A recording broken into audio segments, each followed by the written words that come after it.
Some stories tiptoe in like morning light, quiet and gentle, and they find a place in your heart before you even know they've arrived. This is one of those stories, about a boy who listened more than he spoke, and a bird who stayed because it felt free. Come closer now. Let your heart do the listening. In a quiet village where the wind hummed soft lullabies, lived a little boy named Noah. He didn't speak much, but he listened with all his heart.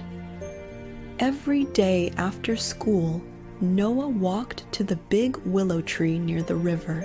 He liked the way its leaves whispered secrets only he could hear. One afternoon, as golden sunlight dripped through the branches, he heard a soft chirp. On the ground, trembling in the grass, was a tiny European robin.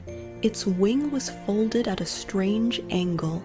Noah slowly sat down beside it. He didn't try to touch it. He just waited. After a while, the bird looked up at him. It wasn't afraid.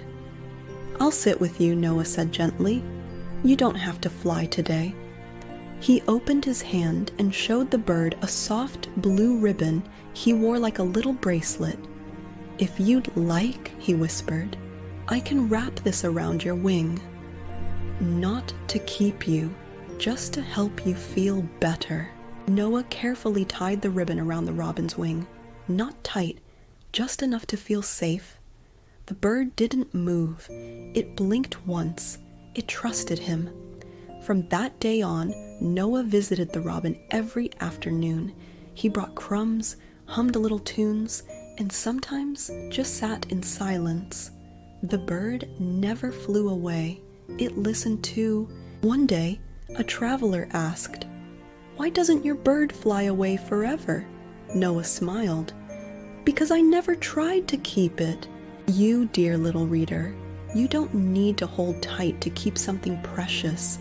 Just like Noah, you can be gentle, patient, and kind, and the world will softly open its wings for you.